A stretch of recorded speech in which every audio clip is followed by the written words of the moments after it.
Hello, ladies and gentlemen. Today I am talking with Jarhead69. He is a fellow lore enthusiast and YouTuber. He's created two great videos on what he's titled the Usurping Theory.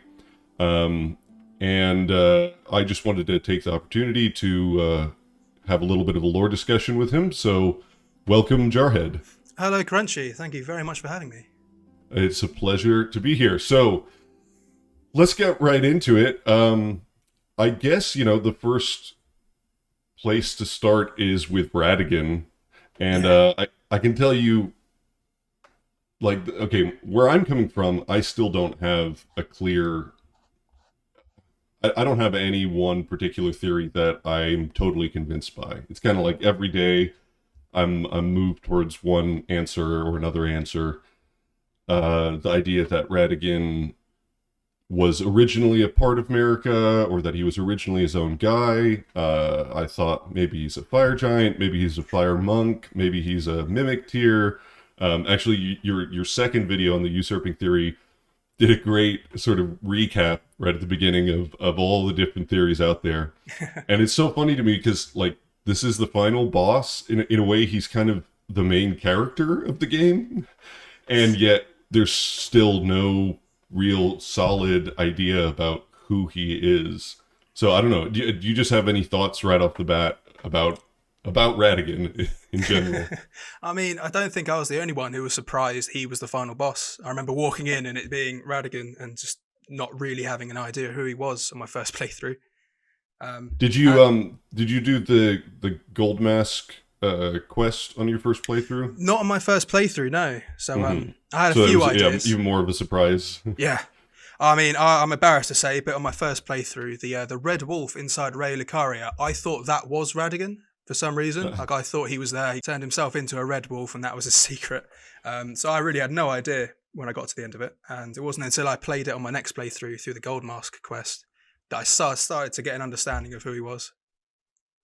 Yeah, yeah. I mean, and honestly, out of all the many weird theories that I've played with, the idea that Ratigan is a wolf or some kind of beast man has also crossed my mind. So it's not actually that wild. I mean, one of the problems with Elden Ring is like with the lack of explicit information. I don't. Yeah. Let me sort of step back for a second. And how familiar are you with like the previous FromSoft lore, Dark Souls, and so on? Like many people, I think I first started seeing it through Vati Vidya's videos. I had housemates at uni that played the game, didn't know much about it, but I had one housemate that absolutely loved the lore, and we would spend a lot of time at uni talking about it. And that's sort of how I got introduced around Dark Souls 3 time. So ever since then, I've been following all the lore videos for all the prepared to cry stories and everything from Vati Vidya. So like a lot of Sure. people, I was sort of told about the lore as opposed to like experiencing it myself firsthand. Yeah. Yeah. Okay. I mean, because my impression with Elden Ring is that it's kind of, um, we get a lot more information about details of characters and things like this, and at the same time, like we have so much, we have much more of a gap in terms of basic, a basic understanding of the world and some of the main characters in it. Mm. So, um, with Radigan, I mean one of the reasons I like your theory is that it does try to answer it tries to answer this like totally weird element of the story with something that's very logical and how do I put this?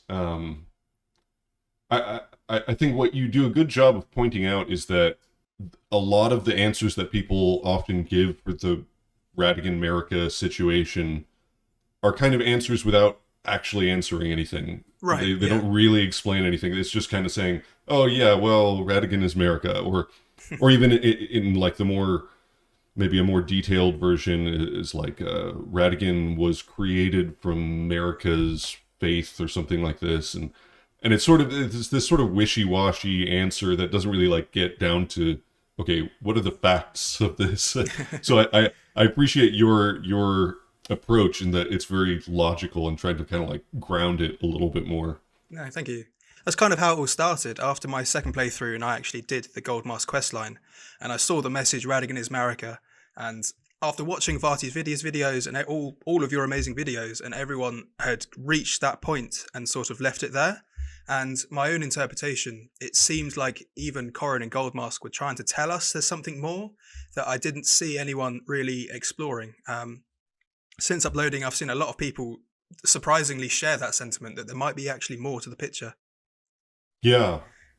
Yeah, I think I'm not sure if like I said, I haven't been totally convinced by any theory about it, but I think one of the strongest points that you made was that Orin is seemingly like he's not that perturbed by the realization that Radigan is Marika. Yeah, That sort of people have conflated the idea that like uh, Corin kind of rejects Goldmask at a certain point in that quest line, but actually like when that realization comes through, he just sort of accepts that, and then afterwards he starts to second guess Goldmask and what's going on there. But yeah. initially he's totally on board with it. I mean, to some extent. Yeah, that was my thought process as well, because something obviously changes between when they're in Lanedale and Radigan is Marika gets told to Goldmask, but then when you get to the mountaintop of the giants, something that Corrin has interpreted from Goldmask has made him realise that Goldmask is doubting something. And a big part of the theory was trying to use what FromSoft are telling us. So the only big principle that Corrin tells us is that the Golden Order is founded on Marika being the one true god. So in sort of like writing and game logic, it almost seems like that is the hint that we're meant to be using for the second half of their questline. Yeah, And yeah. in some way, yeah. So in some way, Goldmask is doubting that. That would be the most obvious thing for his thoughts to become blasphemous. I don't know. Does that Yeah, make well, sense? I think it does. Yeah, and it's funny that you point out like what FromSoft is telling us, because it does almost feel like a meta kind of thing where Corin you get this information that Radigan is Marika, and Corin's like, I don't even know how that would make sense. Wink, wink. And then he says, like, "Do you have a fuller understanding of the matter?" Yeah. Do you And it's like do he's you asking understand us. this? Nope. Yeah, it's an interesting one, and with Radigan, I mean, there's something about again, I don't know how familiar you are with let's say Dark Souls 3 lore, but Yep. um the another sort of surprising end in some ways was Gale at the end of the Yeah. Ring City DLC, and in a way it, I mean, obviously with that wasn't like the ending of the game, although in some ways it maybe was the end of the game, but Gale was, just like some random guy, um, but there was something poetic about having Gale be this final character at the end of time. He's sort of almost a mirror to Gwyn. I mean, he's not this powerful god or anything, but he is just like this random guy who manages to make it to the end of time, and he's sort of the dark soul as opposed to Gwyn's light soul, and Mm-hmm. and so there's something about that, like the character from nowhere. And so when it comes to Radigan, I'm that feels compelling to me on that like narrative level of like Radigan not having originally been a really important character or like part of America or anything like this, but just some random guy who managed to figure out how to become a god, essentially. There's just something attractive about that idea. There is, and so much mystery around him. It's like natural for you to sort of be drawn to that he is just this unknown person that's risen all the way to the top. Did, I don't remember in your videos. Do you get into what you think like what you think happened, because most of your theory is just to do with let's say after he comes on the scene. Yeah. Do you have any theory about like where he originally came from, whether it's a fire giant or a fire monk or some other random person? Or Yeah, I mean, there's so many different threads that sort of pull you in so many different directions. Like his red hair, is he part of the fire giants? And a lot of people think maybe he's a curse that Marika got from the fire giants that she separated off. A lot of people think that he may be split from Marika, and these are all really good ideas that sort of have all these very tangible threads. So at the moment, to be honest, I'm not sure that FromSoft intended or they actually have a plan for like what Radigan's origins are, and it kind of also depends on how important you think that is, because whether right, yeah whether his children were Renala are demigods because he was from somewhere special, or if you believe they became demigods after he married Marika. So it's all kind of dependent on how important you think his origins are. For me, at the moment, whilst making my videos, I've seen so many different story threads that are sort of on their own little islands, like the Nox and the Eternal Cities. So could Radigan be their champion, or the Curse from the Fire Giants with his red hair? Is he a small fire giant? So there's so many different ideas. I also haven't got one solid theory that I prescribe to at the moment for how he for his origins. So yeah. and again, Yeah, maybe From Software intending to leave it open ended and maybe decide at a later date which one they want to go with. Well, one of the things which worries me is I get the sense that Radigan, that his role in the story changed somewhat over development, Oh yes, because you get these, you know, the cut content things that kind of, they reference him in a different way. You know, he seems to have been more important maybe as the sort of leader of Raya Lucaria. Maybe there was more of that fire giant connection going on before then. And so I sort of worry, like, I don't know what's, I mean, this is sort of the problem with Elden Ring in general. It's like, what is signal and what is noise in the mix More, of things? more so than the Dark Souls, I feel. Yeah. Well, there's just more stuff going on. Yeah, like I the mean, Dark Souls, it's like, well, there's dark, there's light, there's fire. You know, it's like pretty clear cut in retrospect, even though it didn't seem like that at the time. But and that might just come from this game just being on such a different scale that it's obviously really hard to do a job that they've done already. Like they've done a phenomenal job. So having it perfect would be almost too much to ask, which is sort of right, what I love. Whilst going through and making the videos, I love thinking of FromSoft as, you know, human. Like they're not perfect. They haven't got everything thought out. Like, you know, they are right, human. And that's also why I love, for example, Tarnish Archaeologist videos, because he goes through and looks at things like arboreal references to tree grafting for real life stuff that for the FromSoft team could actually go and research and use that as a basis. For example, like FromSoft also went to Wales, I recently found out, to do some research there, and that obviously had some heavy influences on some design choices they've made. So looking for the FromSoft sort of influences on FromSoft is something I think is really valuable, and sort of in the end I feel more likely to come up with like a better answer for the questions we have in the game. yeah. No, I mean, I'm definitely on that page. I mean, I do, I worry with when you look at the influences for anything, that there's so many.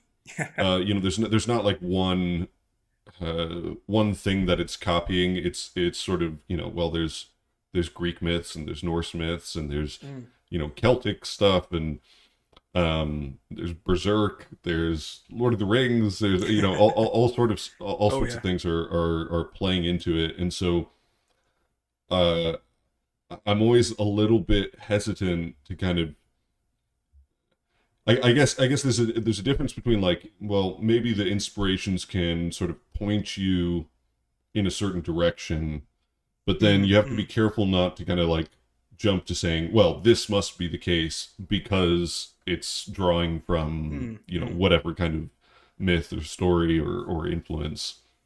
Um, Mm. I don't know how you feel about that, but Oh yeah, that absolutely.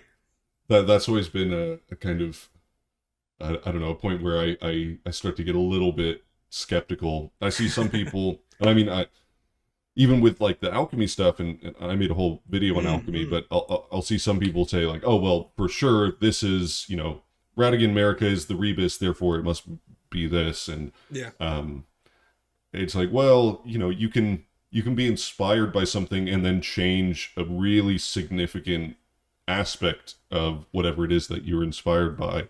Mm, So mm, you never really know like what you're copying versus what is being changed and what's new. So mm. And yeah, as you said, there's so many different changes that we can sort of sense in the game, especially around Radigan. Like the red-haired misbegotten being in this file name is called the Radigan Chimera, and the fact that one of them yeah, has the that's golden a or the oh great my sword. god. It's just so much that we feel we can't wait for the DLC really, because it's Yeah, going to exactly. build on all these. Well, so that's a good segue maybe that because you made this graphic that maybe I can put it on screen for the video um, that we started to talk a little bit about like the spirit world and potentially what's going on there. Mm, I mm. don't know. Do you have any just thoughts starting out about the spirit world and Um, well, first, I hadn't really seen anyone talk about it at the same level as you did, so I thought all of your sort of, especially in your video on the structure of reality, like all your thoughts on the afterlife, I thought was amazing, and that sort of really inspired me to sort of think about, and it kind of all tied in with the DLC. Maybe there is a spirit world that was sort of blocked off by the basin rune that is described in the rune arc that Marika might have put on the Elden Ring, which might have cut off, or there might be an extra end of the Elden Ring that was sort of cut off by this rune. So that might be where the DLC is based. I don't know. I was very frantic and excited by your video, so I sort of made this graphic quite quickly. no, it's I mean this is one of the things where again, sort of like what I was saying before, like we have all these details in the story that are very evocative, and yet like the basic stuff about like how the world works is so much less clear. um so I mean the whole idea of a spirit world, this is the first video that I made was on the Hellpin because I just Mm, thought mm. this implication that there's a spirit world, like this is huge, why isn't anybody talking about this? um but yeah, I do think that the rune arc description is important. This idea that this is a basin where blessings dwell. I think that's what it says. Blessing Um, pool, yeah. but where blessings pool. Yeah, that it's like keeping something. It's keeping something contained, which if you're comparing that to the Farum Azula version of the Elden Ring, it doesn't have that. So there's like something was changed at some point to Mm, keep things contained. And you know, who knows exactly when. I mean, the whole Farum Azula Elden Ring thing is, I guess, when does that come from? Is that like Crucible era? Is that mm. before America was God? Is that during Godfrey's reign? I don't even know. Mm. Um, or if it's complete. I don't know. Do you have any ideas about? I guess about Farum Azula and that whole what's going on there, and um, there's like that statue of the woman with three wolves around her, and oh God, yeah. what? Yeah. Oh God. Sadly, I have no clue who that lady with the walls is. That is such a evocative statue to be placed in such a pivotal place, but I have very little idea of who that could possibly be. Um, I Yeah. was gonna say on, yeah, like I didn't realize after watching your video, I couldn't even say I've read the description for the rune arc, but it says it's where the blessings pool, and we know Marika's symbol has always been assumed to be at the top of the Elden Ring, but maybe it's also at the bottom. Maybe that is her rune. We know she's seemingly, or whoever that person is seemingly crucified on a rune arc. So maybe that's the great rune that she's built, and when it shatters, maybe that's signifying from now on that doesn't happen. I don't know. The and the Rune of Yeah, I Death mean being like the opposite hierarch to it. And as you that said, definitely yeah. seems important. The fact that the Rune of Death is the opposing Mm. direction. Yeah. So yeah, yeah.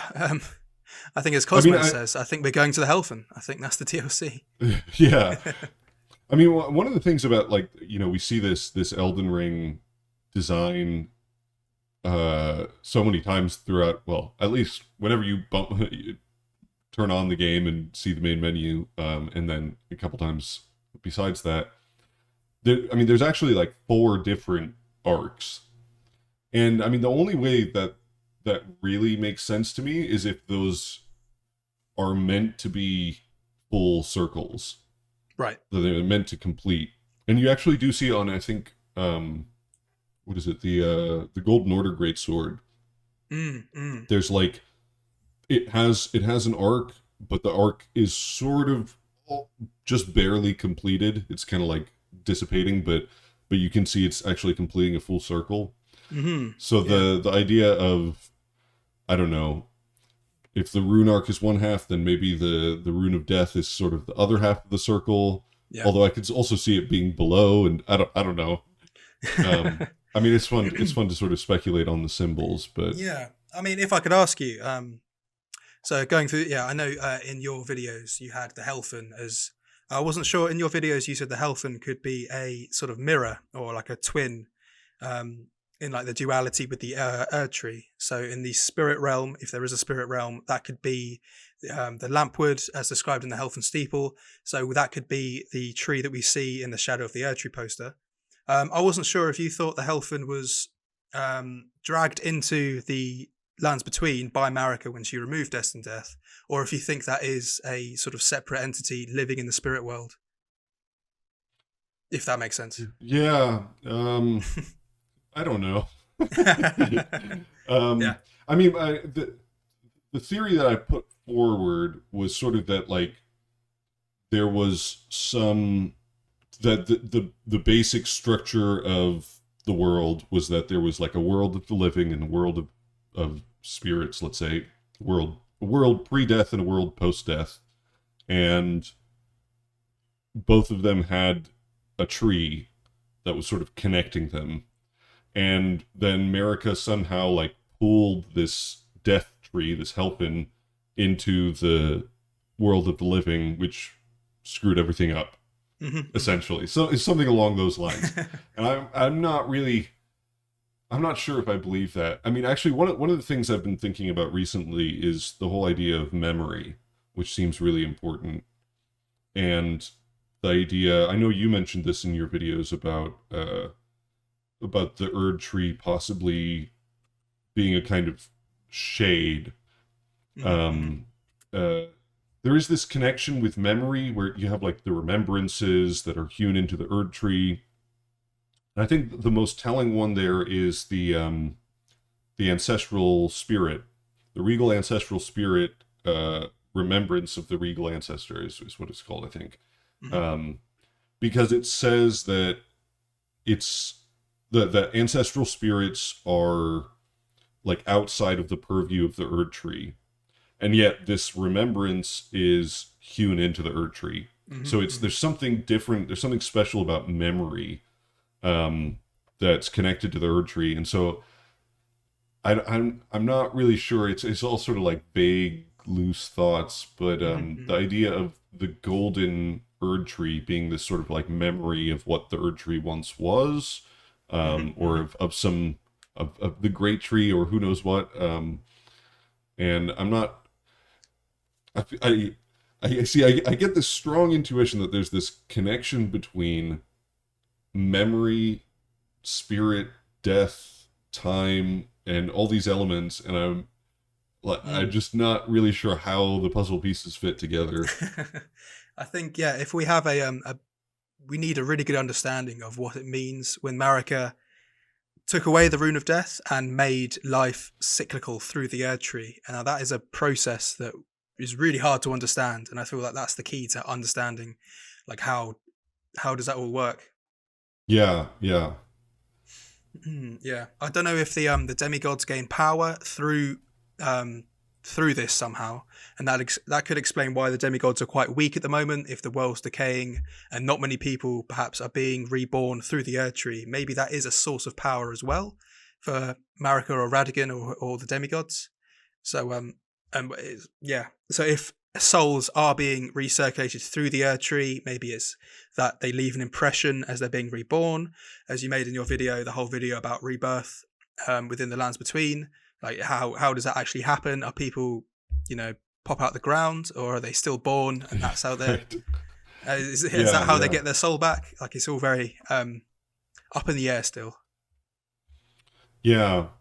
Yeah, I mean, again, yeah, it's just these like basic mechanical things that we don't fully understand. And I expect, honestly, like the DLC, it'll seem like we get some answers at first, and then it'll just confuse things even more. So Yeah. I'm excited for that. Um, That's a big question. Like yeah, on all your knowledge, say like in Dark Souls 1, the Artorias DLC was using a character that was already mentioned in the game, or like the Ring City kind of felt like, and the um, Painted City of Ariandel seemed almost like separate new places. We can't really rely on FromSoft to be too consistent. How do you feel this DLC is going to go? Do you think it's going to be wholly new and give us loads more questions, or do you think there's going to be one or two or quite a few sort of links back to things mentioned in the base game? yeah, that's an interesting question. I mean, before the DLCs for Dark Souls 3 came out, everybody was assuming that we would go to uh everybody was assuming that we'd go to what's it called? I'm blanking on the name now. To Londor.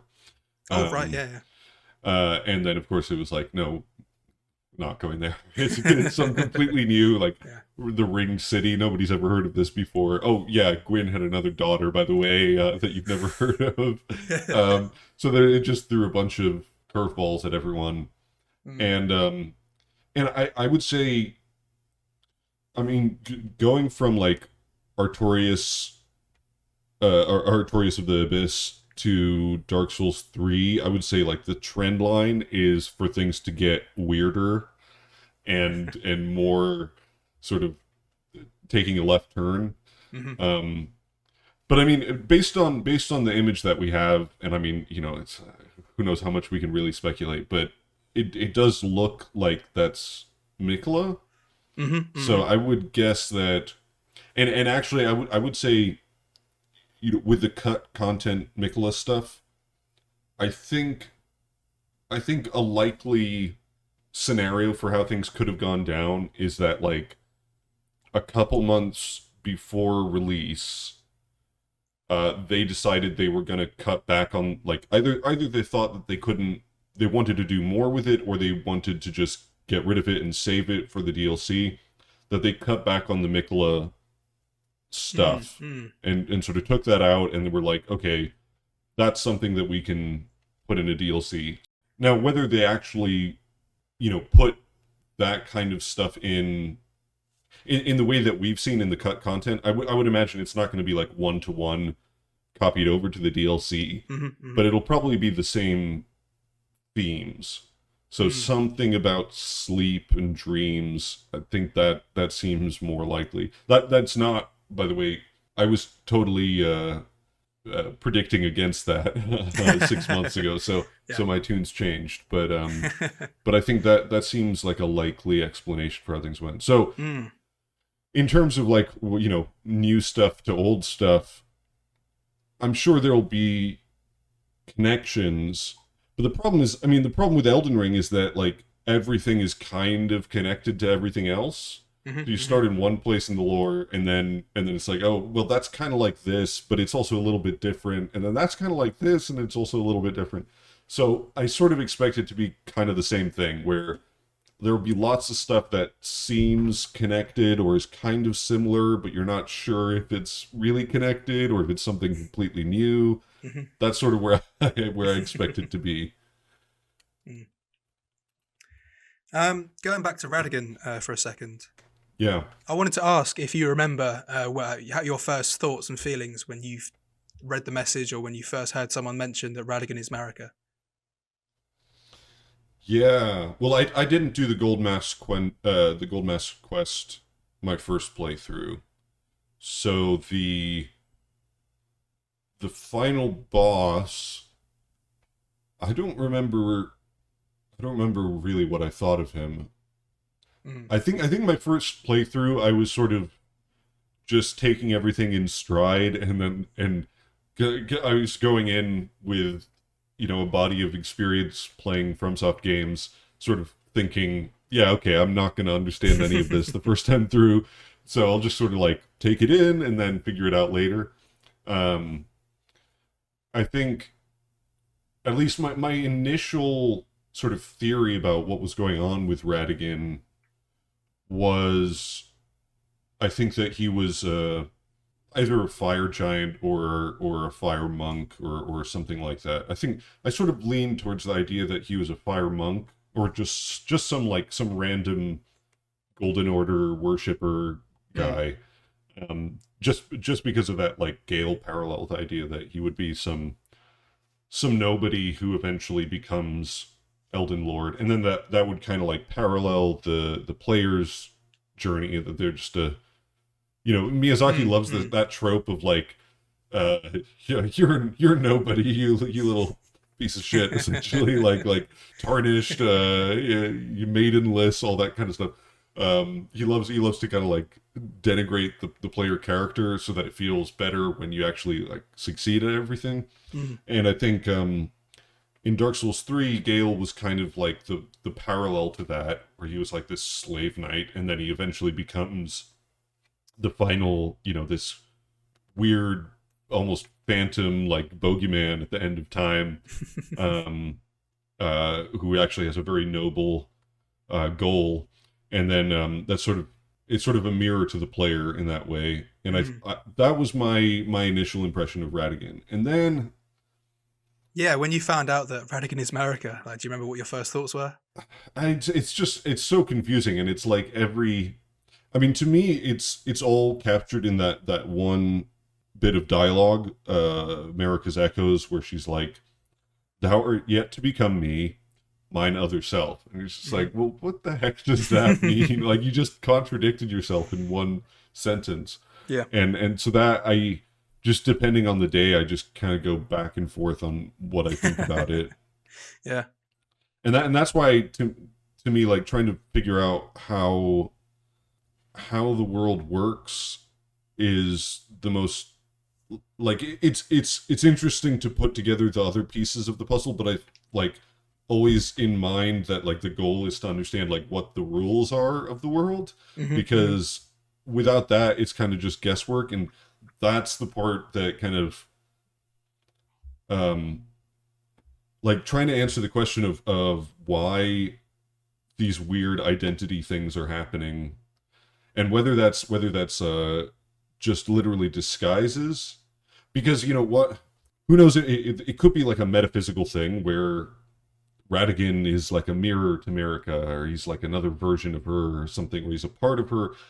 But then, as you point out, I think in your video, there's like the mimic veil, Hmm. Hmm. which is pretty clear, or it's as clear as FromSoft gets, in saying that like, yeah, America liked to disguise I herself, know. Yeah. you know.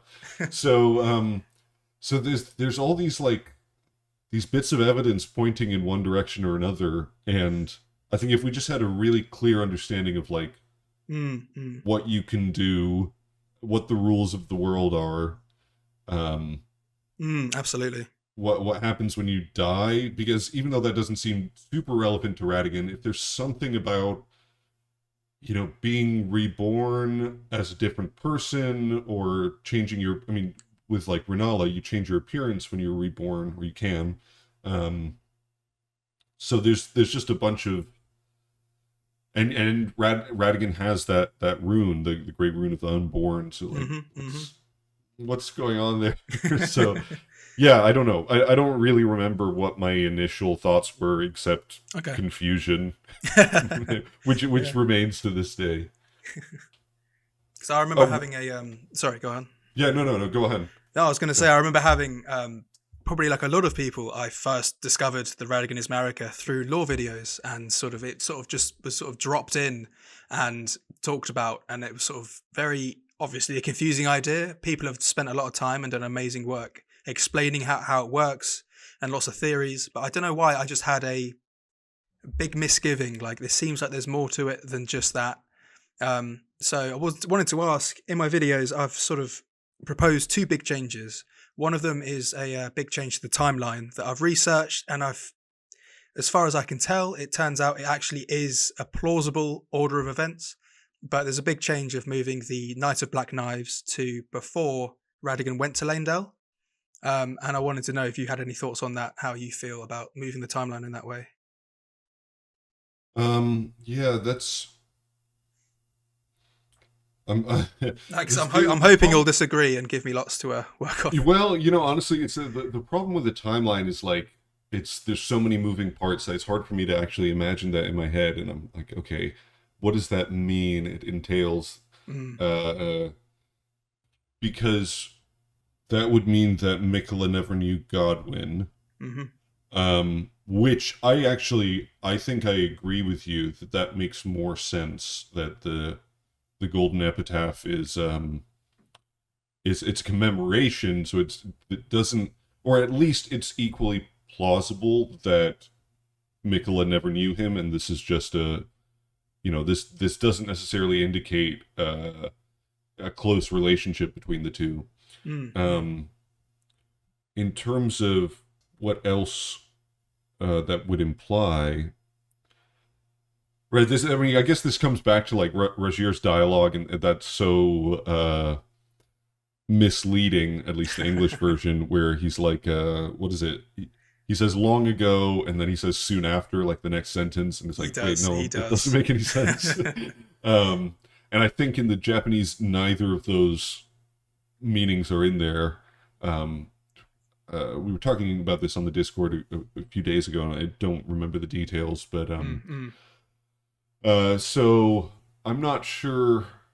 I'm not sure what else would possibly contradict it or point against it. It's just hard for me to think of what else might have happened. Night of the Black Knives. Yeah, there's just too many moving parts for me to think of at the moment. Yeah. Um, Yeah, that was the first thing I did in my first video, was try and make that timeline.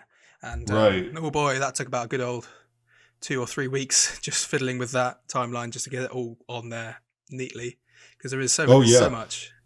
Yeah, and I should, for anybody listening who hasn't seen Jarhead's videos, by the way, fantastic editing and like visual design, and it's all very clean and snappy, and I love the way everything looks. He put a lot of effort into making those videos look nice, which is it's very Thank you, man. satisfying. So No, I really appreciate that, and I'm still surprised we're even having this conversation. Like, a year ago, I didn't even think I'd be part of the conversation, so it's all quite surreal still.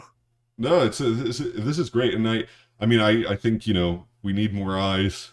This is we need everybody's input to kind of figure out what's going on. Hmm. Yeah, and I don't know, with the timeline in general, I feel like I'm always looking for ways to upset the sort of established timeline that people have assumed is the case, um, because I think what often tends to happen is like the community sort of arrives at a consensus on certain theories about the lore, uh, but without necessarily carefully examining, like there's so many premises for any theory, because we have so little information. There's so many premises that you have to accept to get to any theory, that if one of them, if it starts to become a little bit more doubtful, then suddenly the whole thing can shift. And so I'm always looking for ways to kind of like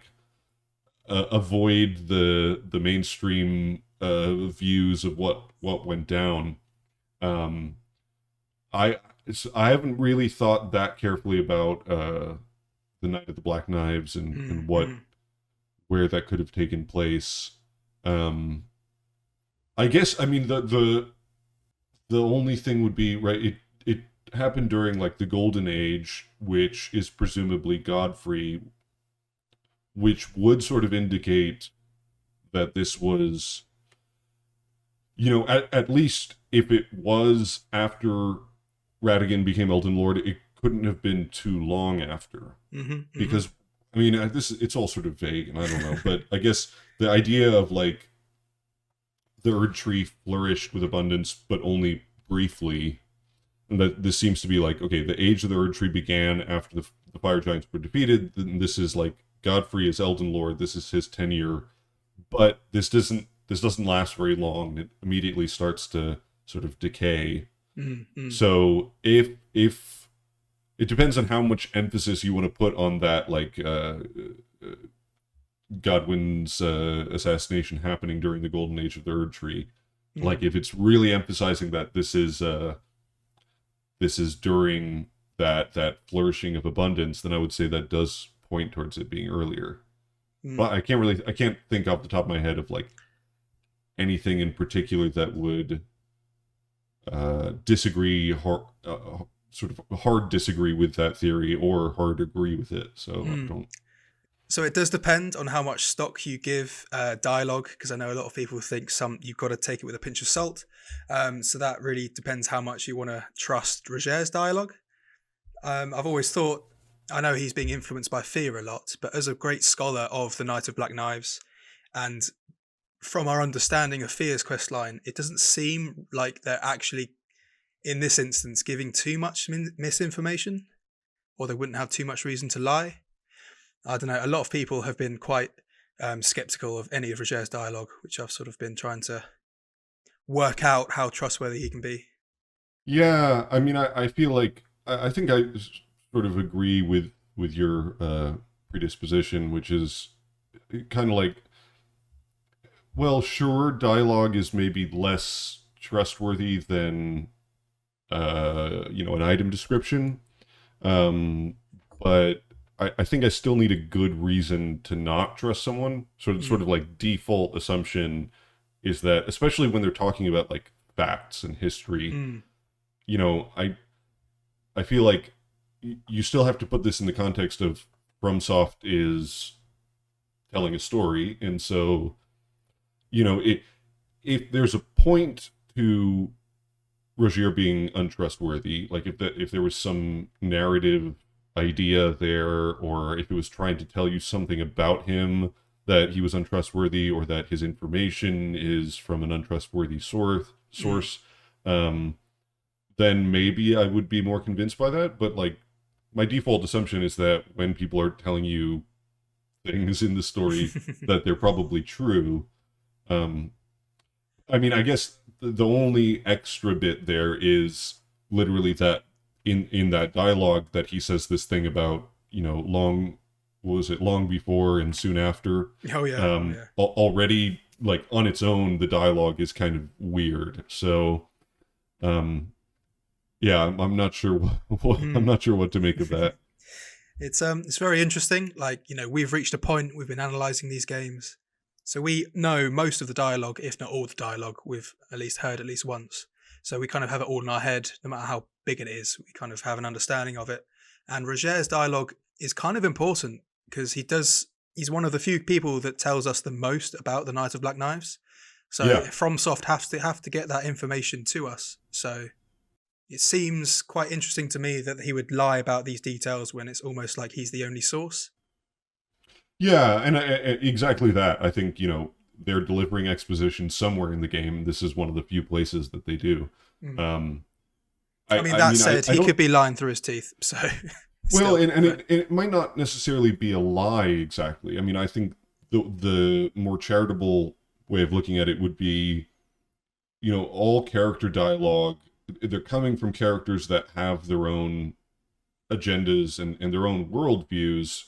So they might not necessarily be lying, but they could be misled, or they could paint things in a certain light because of the way that they're looking at the world.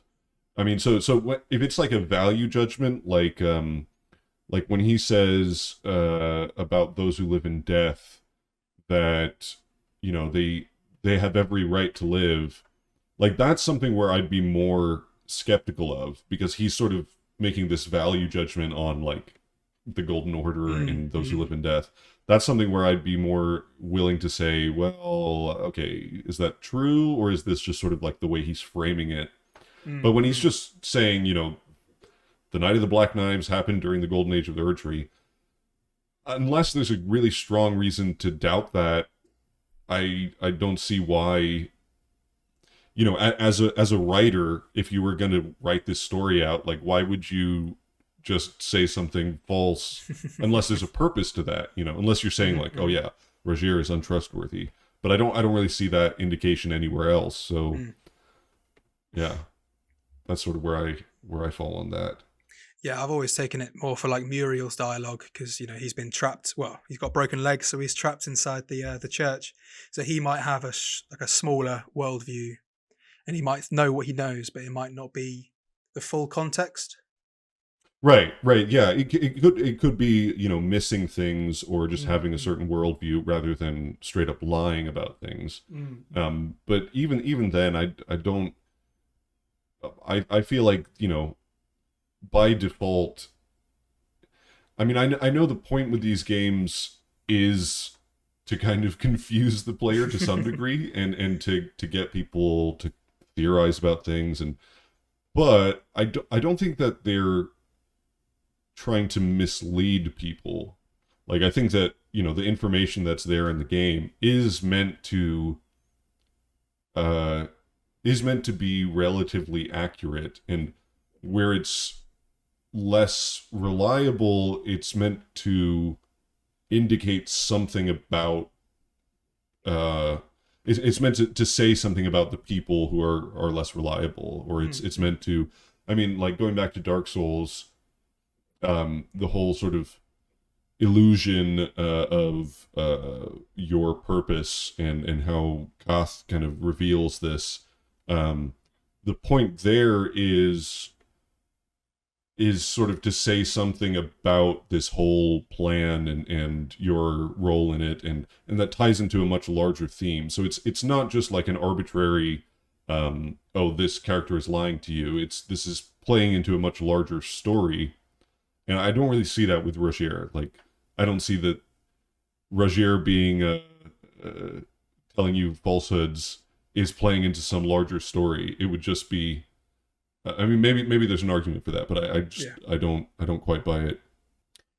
I wanted to just non sequitur, but I just because we were talking about Godwyn, and I wanted to pick up on one thing, because I think in your second video you brought up this point that got me thinking about how Goldmask's mending rune, right? It says that, like, the what is it? It's the fly in the ointment. It's the oh boy, I'm blanking now on what it exactly says, but it's basically like the gods are imperfect somehow. The imperfection in the Golden Order. Yeah, the imperfection in the Golden Order is the fault of the fickleness of gods no better than men. That's it. That's it. Yeah, the fickleness of gods, and that you sort of connected this to Marika being distraught over Godwyn's death, which, yeah, I know technically the only explicit reference to that we get is from the story trailer and not actually in the game. Yeah. But that, I thought that was interesting, the idea that, like, Marika being emotional, let's say, is sort of the reason that something is wrong. I don't know. Did you have any further thoughts about that, or yeah. I'm also not remembering the full context of the argument that you made there.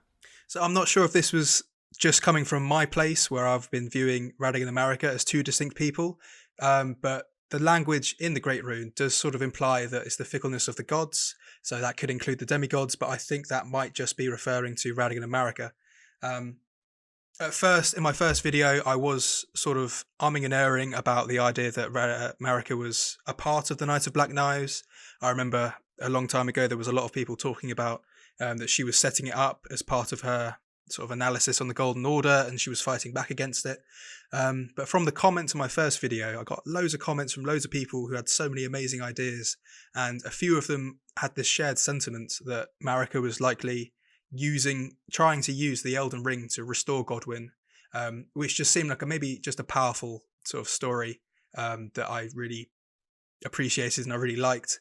And then, so kind of looking into it, it does seem like she would be quite upset with the first demigod to die. She's been such a stoic, and she's described as, the eternal god queen. So it might seem like quite a jump to then imagine her being quite emotional. But especially, I think the Japanese community also views Marika as a bit more cold-hearted and willing to do what she has to do. So that might be a leap of logic, but it did seem like in the Mending Rune, the fickleness of the gods, plural, meant that she was being fickle as well. And in search of what fickle thing she could have done, I think that kind of lines up with her Cersei vibes of breaking the Elden Ring out of frustration if she couldn't bring back Godwyn. Well, I mean, I'll tell you that it makes sense to me on this level, that Miyazaki plays with like very similar tropes throughout his stories, from Demon Souls, Dark Souls, Bloodborne, etc. I mean, obviously there's a lot of significant differences there, but the idea of like the leader who makes some mistake or has some character flaw that leads to like the world basically falling to shit. Yeah. That's like a really strong component of his stories. And so, when it's with Gwyn, it's like it's really about fear, fear of, I don't know, the unknown, fear of the dark, essentially. Mm-hmm. And so the idea that, Marika, I think in some ways she's the most interesting character in that trope of like the leader trope. But we get so little information about like her actual character, the way that she acts. Not that we got a huge amount in previous games, but but I think that, I don't know, for some reason that just makes sense to me as like, yes, she's not this unassailable monolith character, but there's something a bit more human, and it's because of that human reaction that she's caused some problems in the world, essentially. That just makes sense to me on like a narrative level. So I do like that idea. I think there's also in terms of it coming from Goldmask, who is of the Golden Order, and the Two Fingers and Enya tell us quite repeatedly how bad it was that Marika broke the Elden Ring and how she has to be punished. So they are almost implying as well that it was a mistake, which could be what I felt the Mending Rune was referring to. It's in the fault in the Golden Order, and Enya's repeatedly saying that her breaking the Elden Ring was a big mistake and it weakened the Golden Order. So I think that was also a big influence on sort of aiming towards her being fickle through breaking the Elden Ring as well. Right. Now the idea of her trying to revive Godwyn. I mean, what? So there's a finger reader crone in Deeproot Depths that says, Godwyn was supposed to die a true death. I'm not remembering the exact line, but it's something like, God, he was supposed to die a true death. He was supposed to be a martyr to destined death. And so to me, that makes it sound, I mean, there's multiple ways you could read that, but it almost makes it sound like the plan was for Godwyn to die, which, assuming that Marika was upset by the death of Godwyn, that would imply that Marika was upset by Godwyn's half-death rather than his full death, maybe? That's true. That's true. There's different possibilities here, because it could be that she's not aligned with the Two Fingers, or that, I don't know, there's lots of different machinations going on. But then maybe the idea is, if he died a true death, that he could be revived somehow, or he could come back.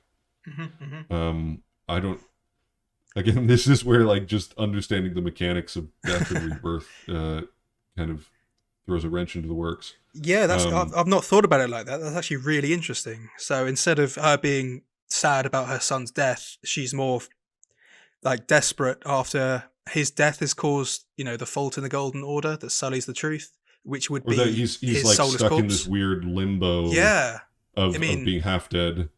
I like that as well. That's actually would fit the traditional Marika that we know and love. So that actually works really well. Wow, yeah, I hadn't Um, thought of that. one crazy idea that so okay, this is full unhinged now. There are a Yes, lot of please. weird similarities between Godwin and Radigan. I don't know if you've thought about that at all, but I mean, just for example, they both have in the artwork they both have this sort of like crack going down their back. Mm. Um, they both in some of the early concept art, Radigan appears to have golden hair, Mm, mm. and potentially you could make the argument that the statues of him have golden hair, although I think that's more likely just the nature of the of how the statues look. Um, but also there's a Stormcaller Church in Lendell, which has stuff relating to the Dragon War, but it has a statue of Radigan, which is just a bit strange. And there's maybe some other very loose connections. I don't know. Have you thought about if there's any kind of relationship there? I mean, I am now. Like, I'm getting loads of thoughts. Bloody hell, that's really good. So, like, if if Godwin, let's just say he was murdered during Godfrey's era. I know we know Godwin's corpse is buried at the roots of the Erd Tree, but it's almost as if Radigan's taken up his mantle. Maybe I'm not saying he's possessing his body as well because the body's at the root of the Erd Tree, but I don't know. That's very interesting. So maybe I don't know. Maybe Radigan is Marika managed to capture the soul of Godwin and create a vessel, perfect Golden Order champion through by using the remembrance of Godwin. Yeah, maybe the memory or something. I don't know. Something. It's sort of there's like a lot of uh, crazy possibilities out I there, mean, but it's a really fun idea as well. That's actually really good. No, I haven't thought and about that before. another possibility that I've considered is that maybe they were twins, um, Mm, mm, because then you do have this. You've got Morgoth and Moog. You've got I guess Radon and Rykard are not necessarily twins, mm, mm, but you have Mikela and Melania, and so this idea of twins being this important thing. mm. I don't know. It's just it's something that I it's so crazy that I can't really like produce a good argument in favor of there being anything there, but there's lots of different Yeah. ways that it could make sense, kind of. So I guess I haven't really thought about it because the only real image of Godwin is from the trailer. And I mean, he and Radigan are both topless hunks, and they definitely look quite similar. As you said, the yeah, concept art, Radigan almost looks blonde, or it's a blonde bloke fiddling with the Elden Ring. So, yeah, it could be, as you said earlier, different plans they had at FromSoft for what direction to take it, and they may have changed it. yeah. Um, That's another point where I feel like I don't know how much to read into things based on yeah. the development history. So Mm, mm. But no, that's a really interesting idea. I definitely will be thinking about it going forward. what are you most looking forward to with the DLC? I mean, or is there like a I don't know, a piece of evidence or some topic that you want to see? Like, what do you want to get out of it? What I really want is for the usurping theory to be true and for them to confirm it somehow. If that happens, that will feel very good. I doubt it. At the moment, I'm really looking forward to anything Mikula based because he's sort of the obvious vessel for the most story to be written about. Um, Again, I've been thinking a lot about the graphic that I sent you, based on there being another spirit realm that Marika shut off, with the rune, the Basin rune in the rune arc, and Godwin's body might have been, because his soul went to the spirit realm, might be a hole leaking out the spirit world through Deathroot into our world, and maybe the same is happening where the real life world is spilling out into the spirit realm, and that could be the two trees that we see in the poster. I'm think I really would like to make a video on just that theory based on the videos that I got. So I'm kind of just excited to find out where we are. The location might be my biggest sort of mystery that I'm really excited for. Right, right. Yeah, that's interesting. I hadn't even I hadn't put it that way. Like the if something from if there's some tear, in the worlds or something like this, or some perturbation or whatever, that it would be happening on the other end of things as well, like on the other side of the door, so to speak. Mm. That there would be something going on in the spirit world as well. That's an interesting idea. I feel like that's very likely to be true. If we are going to the spirit world or something like that, Mm-hmm. I wonder what to expect on that front, because that does sound very compelling to me. The idea that, like, well, if you're messing around with the boundary between spirit and living, whatever, the real world and the spirit world, however you want to put it, like, Mm. okay, yes, you have these problems of death and spirits sort of existing and being kept in the living world, but then, like, what's the effect on the spirit world because of that? Because presumably there is one. So, Mm-hmm. Mm-hmm. yeah, I hadn't even Yeah. thought of that. Um, what do you make of? Because I always just want to come back to, like, this one line of dialogue from America's Echoes, where she says, "Thou art yet to become me. Let us be shattered both, mine other self." So, Yeah. in the context of the usurping theory, or in any other alternative theory, like, what, Mm-hmm. how do you make sense of that? Because I still, that's just like a big, that's Mm. the fly in the ointment for me, is Mm. that line. It's also the only line we have that has Marika interacting with Radigan explicitly, which I Right. think is notable. And again, it will kind of depend on the timeline and where you think this conversation happened. Because you could argue, it seems to me, it's happened at least after the Elden Ring has been shattered. Um, so in the current timeline, it would be that they've got married, they've had their kids, and then the Night of Black Knives happens, and Marika breaks the Elden Ring, and then subsequently she's locked inside the Erd Tree. For me, with the usurping theory, if Marika, the Night of Black Knives happens during Godfrey's era, she breaks the Elden Ring, and that would be the trigger for Radigan, staunch believer in the Golden Order, was specifically sent by the Two Fingers to Lanedale to usurp Marika and enact her punishment. Then that kind of changes the tone of this conversation. I believe in the first video, I noted that it's in the Queen's bedchamber, which is right next to where she's imprisoned. So it could be one of the first, if not the first, conversation she has with Radigan. In the Japanese, she's making fun of him for being a leal hound of the Golden Order, a bit more explicitly. And then she says, "You are yet to become me." And sort of the usurping theory would suggest that she's predicting and she understands that he's there to sort of assume control, and she is God. So you are yet to become me. You are yet to become the God of the Golden Order.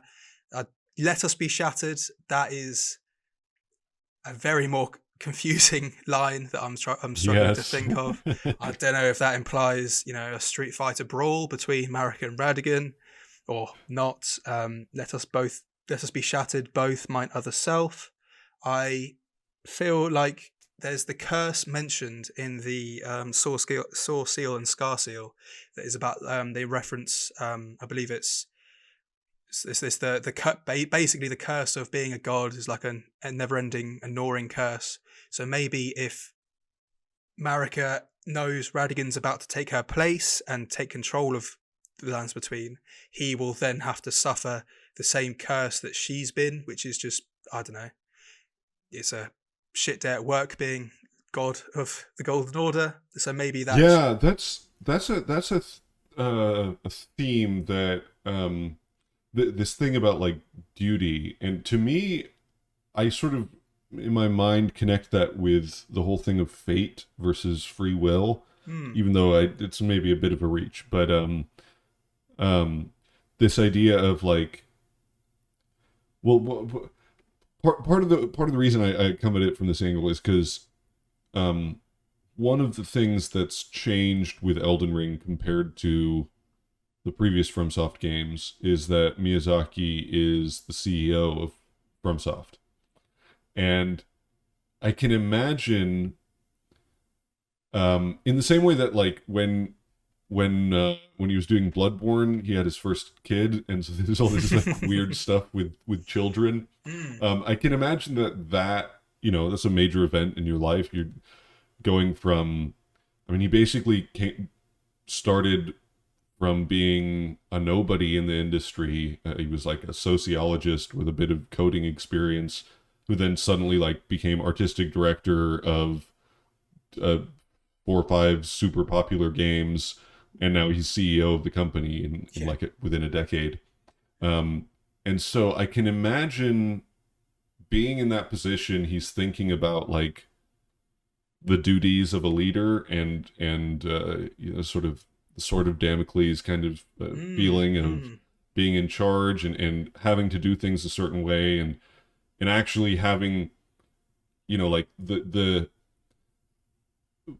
most common, I think what people often think of as like someone in a leadership position is that they get to do what they want, they get to decide how a company goes or something like this. But actually, most of the time, you are kind of held in check by the people under you, and you have very limited options. You have less freedom than the people below you. And so that whole idea, I mean, maybe I'm too much in my armchair psychologist, but I feel like that theme um, makes a lot of sense to me. I'm not entirely sure how it fits in with like the specifics of the lore, but Sourceal and Scarseal things, those descriptions where it's like, yeah, duty.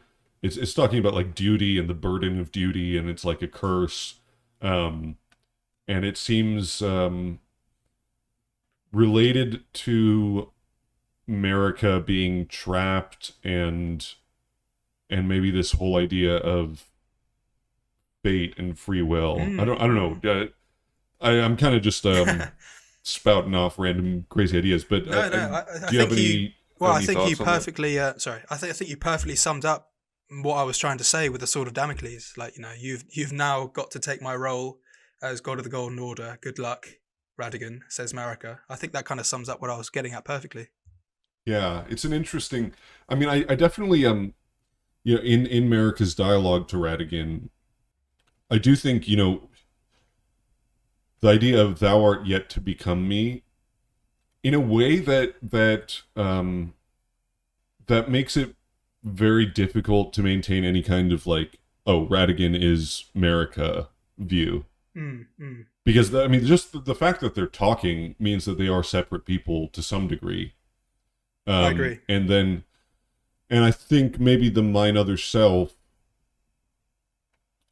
I guess, yeah, again, it's a matter of how much you emphasize one line or one word versus another, but that could potentially make more sense as just a description of like, you're gonna take my role. um so there's something compelling about that idea. um the shattering, I wanted to pick up on one thing you said. Oh, that you thought that this dialogue was before. Wait, no, it was after the Elden Ring was shattered. Was that right? Or Yeah, I believe so. what leads you to that Um, idea?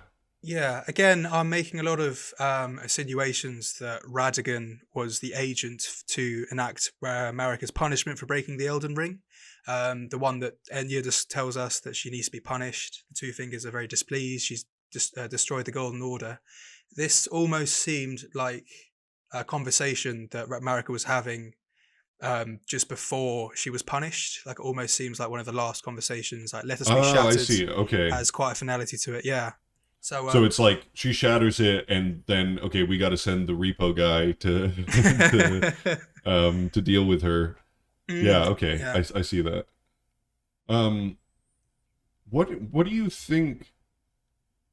What do you think happens at the end? So like, we go in, America's crucified. Well, I guess in your theory, it's Radigan is. Oh, what's going on there?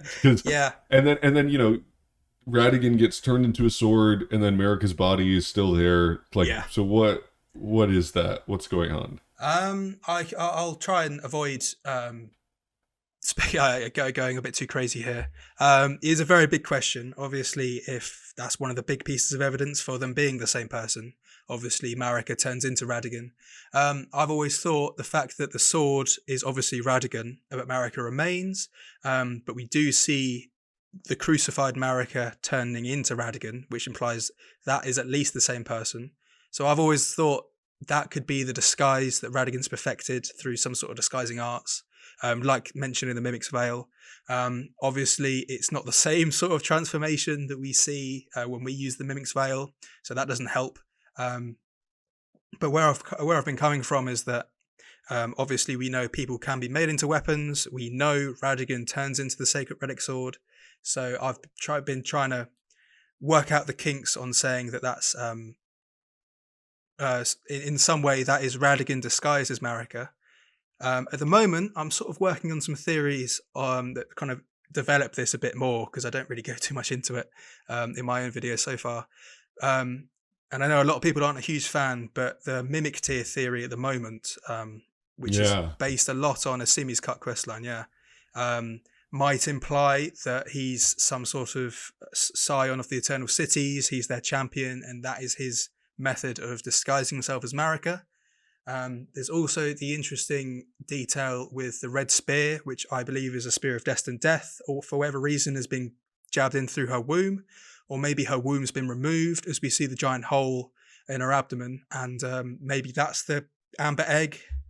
That's a whole nother bag of worms. I'd never even put that together. Someone did say that in a comment of my second video, which I thought was that's an interesting great idea. And then we have it does play in with my in my Discord. We've been having a long serialized argument about Ronnie's pedigree, let's say, and whether she was actually born from Marika in some fashion.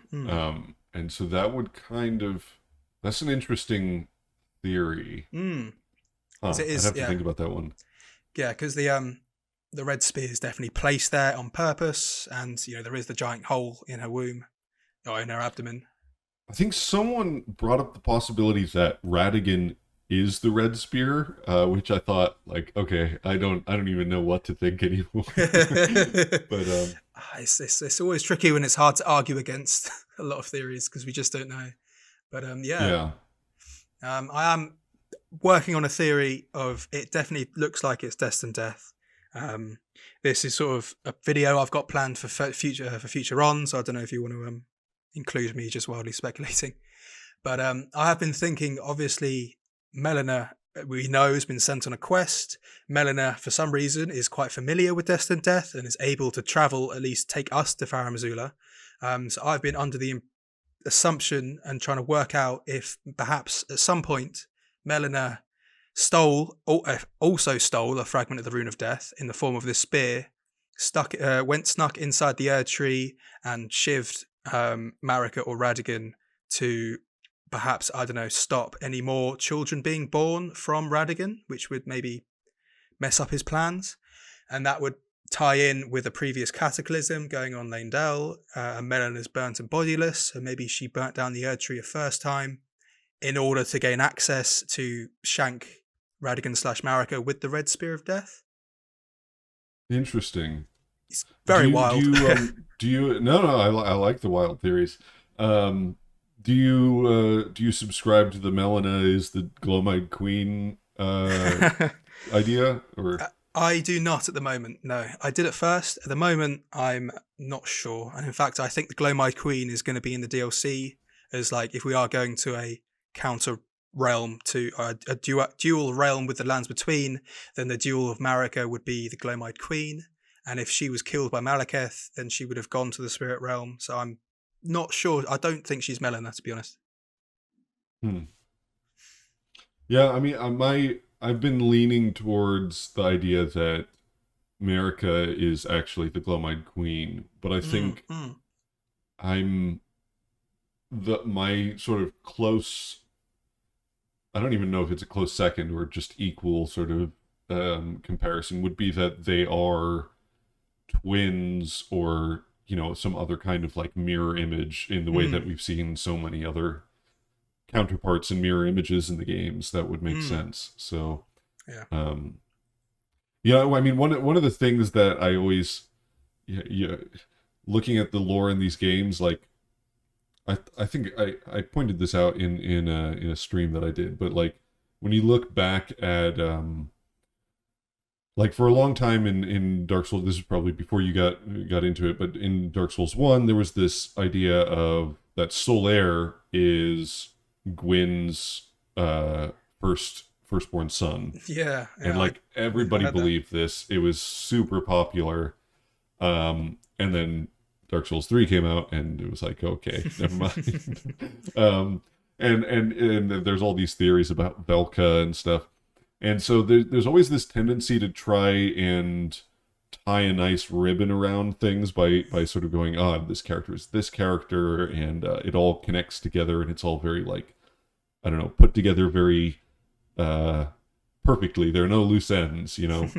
Um, when really the stories are there's a lot more just throwaway references. Um, like I always I sort of jokingly say that like my favorite character in Elden Ring is Sir Neidhart. I don't know if you are No. aware of Sir Neidhart, Who said Nightheart? but the turtle shell just description, it says like that this was a skill wielded by Sir Neidhart.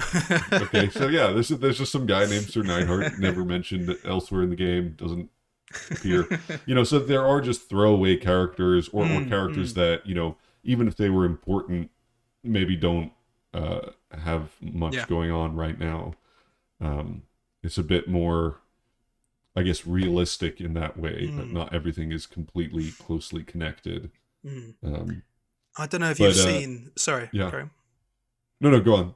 I don't know if you've seen the books of knowledge that have come out that are just sort of the game guides to Elden Ring. Yes, And at the end, I did manage to find a copy on YouTube, and I did manage to find a transcription of the interview with Miyazaki, yes, and yeah, it was very interesting. Like he was obviously the creative lead, but he was having to delegate to a lot of different teams, and I think that might just be the sort of atmosphere at FromSoft where they're allowed to experiment and explore different ideas, and that might be what we're picking up on with all these yes. different I item think that's descriptions. no. It's a super good point because I think we all sort of fall into the trap of going like, oh yeah, Miyazaki did this, but actually, I mean, when you're making a game of this size, like, Yeah. there's no way that one person is really. I mean, I think based on his description of how he sort of dealt with Dark Souls, his style is kind of just to talk about like philosophy and stuff and themes and visuals and then everybody else just goes off and actually creates the game. So yeah, there's probably a lot of different influences from different people, and people are just kind of creating their own little things to fit into there. Mm. So yeah. And I feel like, Um, as well as that, I mhm. think the Glow-Eyed Queen is such a well-referenced character. I feel like that's why she's, for me at least, quite has quite high potential for DLC. I think that's just me personally because she is mentioned more than any other unseen character. I feel the Glow-Eyed Queen. That's true. Yeah. Yeah, I don't know.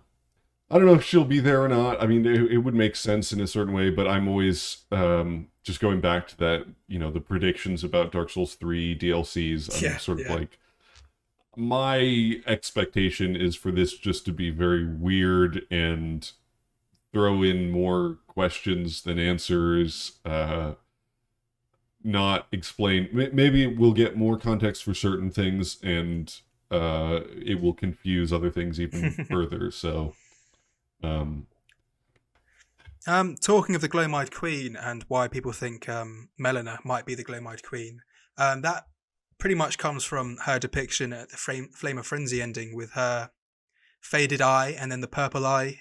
right. I was wondering, I've had a crazy idea about Malekith, and looking at the models of Malekith, he doesn't have eyes, and even the armor covers his eyes as well. And we know he gives us a bestial eye. So I was wondering if perhaps the other missing eye might be the one that Melina has, because it's Yeah, also purple. there's a crazy. I have a fairly crazy idea about this. And by the way, all the demi-human queens, they have purple eyes, and so does Blythe. So there is Oh, oh. some connection there, possibly with like purple eyes being this sort of beast man type thing. Mm, Um, uh, my sort of mm, my theory at the moment, which I won't say I subscribe to too closely, but it's sort of what I'm leaning towards, is that Melina is actually a sort of memory of Marika, in that Marika is sort of trapped in the Erd Tree, but either Melina is like a memory of her, or it's some reborn part of her spirit, or some fractured part of herself, or something along those lines. And so that would sort of explain this also. Okay, so there's a second part to it, which is that shadowbound beasts are actually created from the Empyrean, that they're latched to, so to speak. mm, Um, maybe they're already a person, but like the bestial part. Some, I mean, this is all like pretty vague, but like some idea about maybe purifying your spirit by like removing the bestial part, mm, and you have to like offload that to another person. Something along those lines. There's a line where Ronnie says that Blythe was um, delivered to her in a form tailored for an Empyrean. Kind mhm, of makes it sound like he was, I don't know, maybe not created, but like sort of changed. mm, And so if Malekith is sort of a part of Marika, and if Melina is also kind of a part of Marika, then that would kind of maybe explain that connection, okay. um, without necessarily bringing the Glowmide Queen into the situation at all. Mm, mm. So Yeah, no, that it's a makes little sense. wild, but Yeah, no, it makes sense. Yeah, yeah. The like Blythe was created as the perfect vessel to receive Rani's, bestial sort of natures and halves. yeah. To be honest, the whole, I don't know if you have any thoughts about it, but the whole Shadowbound Beast thing is a big question mark for me, because I just don't really I don't have any clear ideas about it. There's like, you have like Vargrim, who is presumably just a guy, but he wanted to become a shadow to an Empyrean. So that makes me think, well, were Malekith and Blythe just like normal people at some point, you know? Hmm, hmm. And if they were, then I don't know. On a thematic level, it would kind of make sense that like you're trying to become a god. That means that you have to like purify yourself or become more divine or something. So you have to get rid of the lower, more bestial Mm, mm. parts of yourself. So on a thematic level, it kind of makes sense. Although there's not really like a lot of hard evidence to point in that direction. It's another area where they've not given us much. Yeah. Yeah. Um, so we only see two Shadowbound beasts, and they do operate quite differently, which has always confused me. Especially as Blythe basically loses his sanity. Um, by the two fingers, they take that from him. But Malekith seems to be he has his faculties, although he has this insatiable hunger for Deathroot and death, so much so that he attacks us. So I don't know if it's maybe a comment on Malekith's power compared to Blythe, that he is able to keep operating whilst having, I don't know, did the two fingers try to take away Malekith's sanity as well? Is anything going on there? It's very interesting. I've been thinking about this area quite a lot lately. Yeah, and I mean, so we do get this thing about, you know, how Blythe.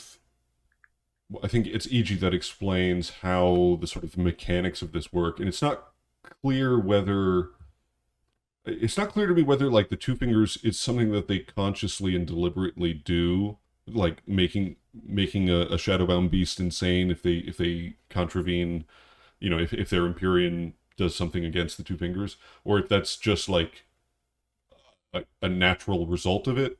So I don't know if they're like deliberately acting, or if this is just how things are set up essentially.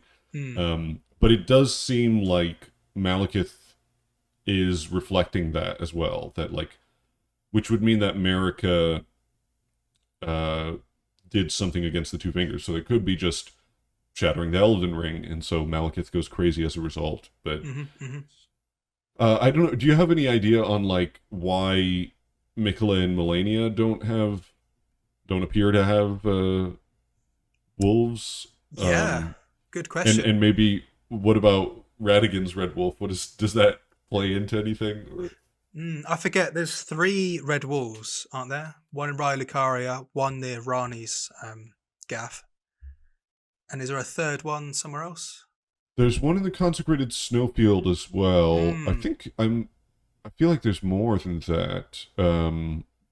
There's one by Caria Manor as well. Well, yeah, they seem to be more, you know, specifically there's placed. a few of them. There's a few of them. I mean, only the one in Raya Lucaria is called Radagon's Red Wolf. And the rest of them just don't have any names or anything. So, as all the Empyreans were chosen by two fingers, we aren't able to see Miquella's or Malenia's two fingers either. That actually kind of brings on to another idea I've had. If they come from the two fingers, and we know that Rani kills her two fingers, maybe that's why Blythe goes crazy, because the two fingers are no longer there. Does that make sense? Yeah. But we have the two fingers in the game are on top of all of the divine towers, apart from Rani's, where she's discarded her flesh at the top of that tower. So I was wondering if all the demigods independently went to their divine towers, slew their two fingers to receive the great rune, and that's why they're all dead. That's just a crazy idea I've had. That's an interesting, because they are all dead, which is weird. Apart from the two inside Roundtable Hold, and they could be, I don't know, someone else's. That could be Marika's. Yeah. So that might be why. Also, that is, you mentioned the Books of Knowledge interview, and he does mention the Roundtable Hold there, because the Roundtable Hold has been a subject of interest to me of late, because it's such a weird. It literally says in the game that the Roundtable Hold exists outside of this world. So it's this place that it's not in the lands between. It's like this copy of a real location, and it's there's something important going on with why that exists and how it exists. And in the interview, he says that it has. I don't know. The reason for its existence has something to do with the two fingers. He doesn't say that the two fingers like created it or anything like that, but that's somehow connected to that. And so that is interesting, because that is the only sort of living two fingers. And there's something important possibly about, like, people have compared, like, okay, why are there a bunch of two fingers, but there's only one three fingers? But actually, there's only one living two fingers as well. So in terms of who's, active in the world, let's say, There's only one that we know of. So yeah, I don't know what to make of any of That's yeah. that. Sorry, that's where I've reached as well. Yeah, There's not really yeah. much evidence, but it might sort of explain why Morgoth calls them all traitors as well, especially if there have been all these Oh demigods have yeah, killed that's an their two interesting idea. fingers. I wonder because the only thing I would wonder about that is if it is possible to kill the two fingers because Oh the yeah. finger slayer, right, like Ronnie needs the finger slayer blade specifically. Hmm. Um but maybe the black knives. I Good don't know. question. Okay, Yeah, that is a I'd have very to good think question. about this one for a while. Yeah, I'm not sure where I stand. I do kind of like it as an idea. it would explain At least, some stuff. yeah, yeah, yeah. It would sort of tie up some things um, that are otherwise loose. Um, Interesting. I'm feeling like my focus is starting to die, and I'm gonna need to like eat some food, drink some coffee. Cool, So, cool. is there anything else that you wanted to cover before we finish up? Only one last question. Sure. I've been thinking about the DLC as well, and Mikola being in the poster. Just a very quick, your thoughts on the idea of sleep and death being some way sort of linked, like maybe sleep is analogous with traveling to the spirit world. I know a lot of sleep content was cut for Mikola's questline, and the Dream Brew, but I don't know with Mikola being associated with Centrina, with Fia going into the sleep of Godwyn, Melania having slept for a long time and imagined corpse after corpse or something, because it seems like she's been asleep for a long time. And the Sweetings description in the attire says that their death is like sleep to them. So I don't know if there's any Right, right. connection between death and sleep that you've sort of felt.